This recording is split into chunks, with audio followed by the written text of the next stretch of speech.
couldn't get a date in a woman's prison with a handful of pardons. This morning's guest is going to help me out.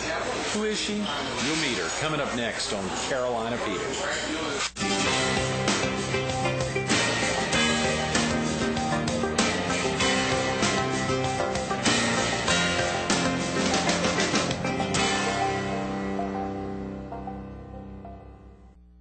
Good morning. Welcome to Carolina People. This morning we're at Johnny Rockets at Broadway at the Beach. We're focused on dating and relationships. We're visiting with the dating and relationship coach and author, Candace McKenzie. Good morning, Candace. Good morning. Thank you so much for, having us in to Johnny Rockets. We're going to have to add that in to the dating and relationship coach piece. So this place is amazing. Well, thank you. Thank you for having us. We really appreciate it. It is special. Of course, this isn't the only location here in the area. No, we have one at Barefoot and one here at Broadway as well, too. Right. Johnny Rockets is a pretty new thing, or it's been around a long time? No, it started in 83. The first store is on Melrose in Los Angeles, California. Right. And then it just went like wildfire. They had more stores and they started a franchise. And actually my father came up with the idea. We flew out to Los Angeles. We walked into a store and he just knew this was going to happen in Myrtle Beach. And at the time here at Broadway, they hadn't even done any construction.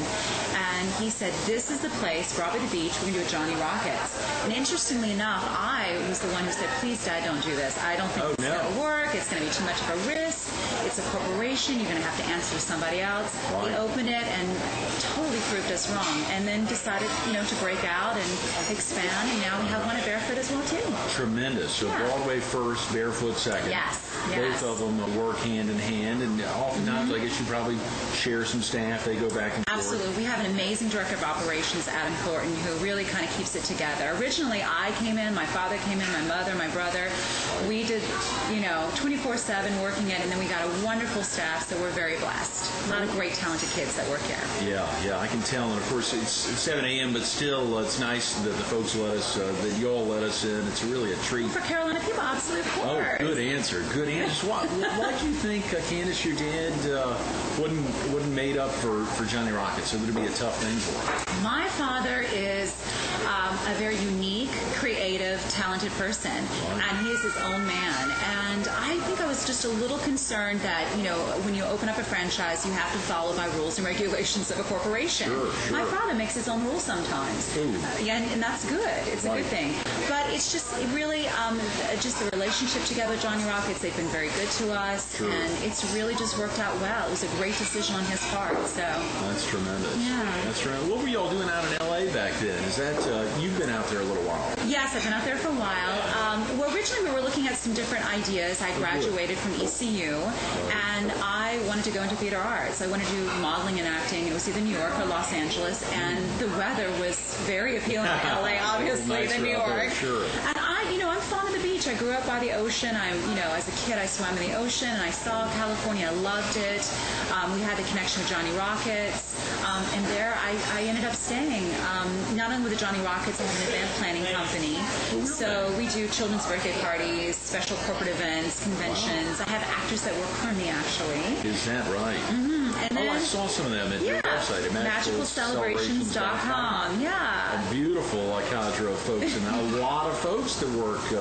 I have a great staff, very talented, beautiful actors and actresses. And then obviously because of what I do, dating relationship coaching, LA is a great place to do that, obviously. Yeah. It's the California Sex and the City market, I guess, needless to say so. Right. Now, has that opened the doors with some of the folks that work with you at Magical Celebrations to be able to learn about their relationships? Oh, absolutely. Possibly help counsel them a little bit? Yeah, it's interesting. As soon as someone comes to work for me at Magical Celebrations, they find that I'm a dating coach. They're like, oh, listen, this guy won't call me back. What do you think I should do? Or this person did this. So it's really interesting that, it's that they call me and want to get advice. Right, and I learned learn too from my clients. From people that I teach class, they'll open up, they'll share their experiences. So for me, I learned something too as well. It's something I can write about in my blogger or advice column or in my book or articles. Yeah, and this is your first book, of course, Be a Dating Dahling. I'm going to hold that up.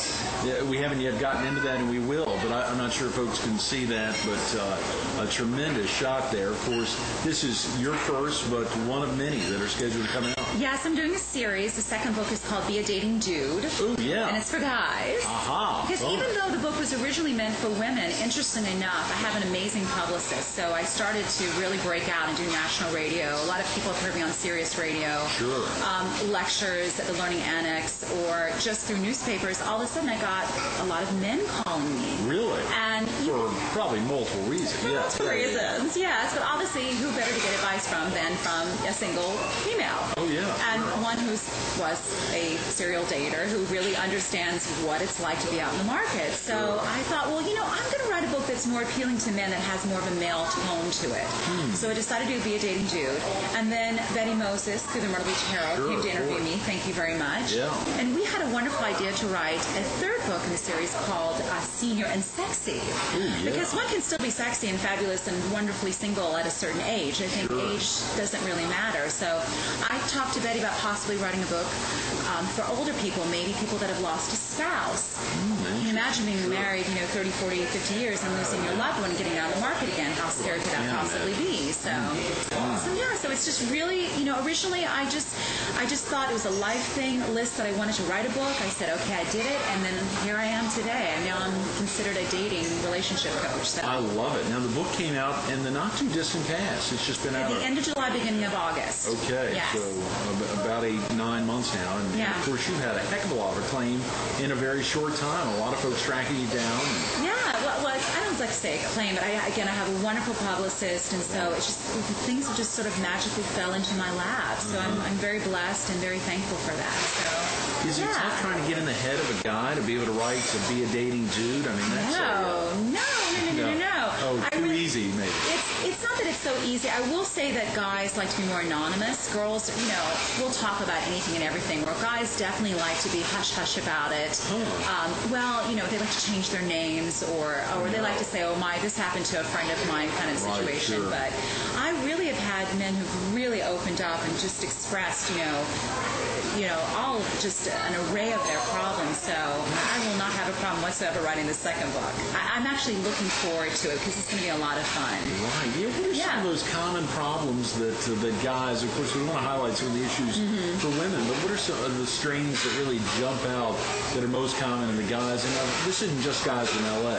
No, You've got guys all over. Yeah. What happens in each city that I travel to when I do publicity for the book, every city says, it's so hard to date here. And let me tell you, everybody here in Myrtle Beach, it's so hard to date here in Myrtle Beach. Yeah. It's hard in Los Angeles, it's hard in New York, it's hard in D.C., it's hard everywhere. It's what you make of it. And that's what people need to realize. For men, when we're talking, you asked the question, the biggest question that they say is, it's so hard to date here in Myrtle Beach. And every woman here is so flaky. They're so flaky. Women are flaky? Women are flaky. Guys say that. Of course, No, guys never say that. Which that means is that they change their minds a lot. They can't make up their mind what they want.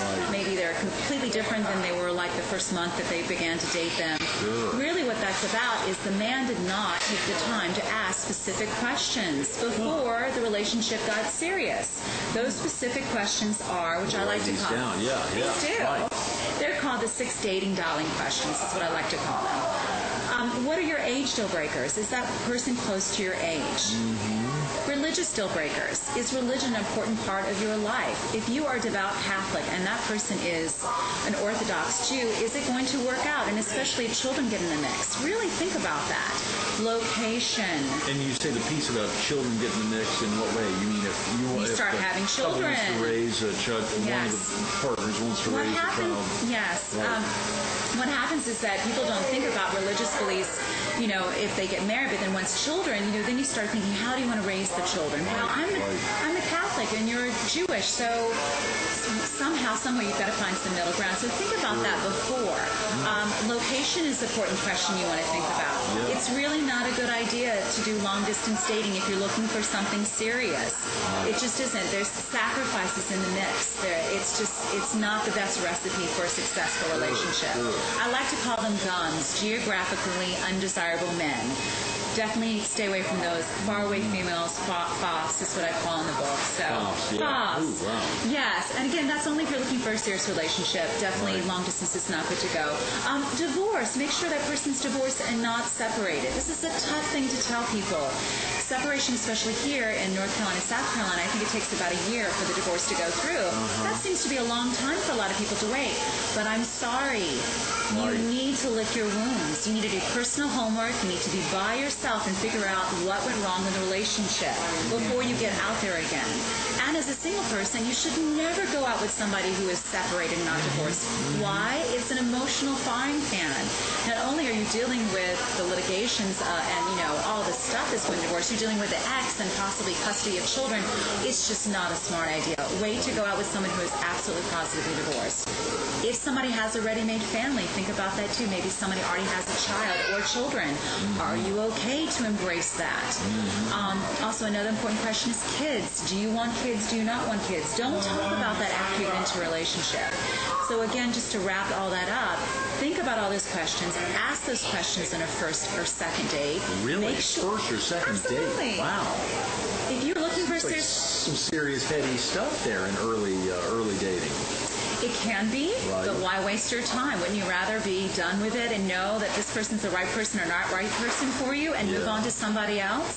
You can tactfully do it too. Right. You don't have to just walk up to someone and go, oh, by the way, how old are you? Do you want kids? Do you want kids in a relationship? You have a glass of wine. Right. So, Greg,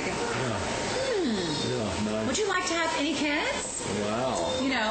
That's pretty just you make it kind of fun and light and fun, right, yeah. So, Greg, what are your religious beliefs? You just shake it off. Just something fun and easy breezy. And, that's really what it's about. Dating is meant to be fun. It's not meant to be rocket science. But at the same time, too, you need to be very specific. Again, if you're looking for something serious, that's when people come to me. If you're looking for something serious, then it's like any big investment in your life, buying a car or buying a piece of property. You're going to shop around and you're going to make some notes and you're going to be very specific about what you want. Very good points. Absolutely. And I think I saw, maybe it was in your book or it may have been in the interview that Betty had done with you when she was doing the book review on Be a Dating Dahling. She had, there was an instance in there where you talked about potentially doing up to 3 dates in one day. In the morning, maybe. I can't even remember how it was, and I was trying to think how you would intersperse any of those 6 questions over the course of those 3 days. I mean, how you get those in if you're jumping from date to date. Now, I know that's a rare example, and obviously, or maybe it's not. Maybe it's not in L.A. It might not even be in Myrtle Beach. Is it rare? Well, basically what you're talking about is what I like to call speed dating. Speed dating, yes. Now, I'm going to be very specific. I'm not a fan of speed dating clubs. Right. Speed dating clubs because you don't know really what you're going to get at that event. You don't know what the people look like. You don't have profiles. But I do agree that if you're looking for something serious and you want to see a lot of different people, you can speed date through the day, which is up to 3 days. Yeah. And by that, I mean very specifically cup of coffee, glass of wine, Jamba Juice only. You only want to do Monday through Thursday for a cup of coffee or a glass of wine only. Why? Because if you go for a weekend long dinner date and you've never met this person, know nothing about them, God forbid if there's no chemistry or the person is a weirdo or loser, you're sticking a fork underneath the table and praying to God to, for the dessert to hurry up.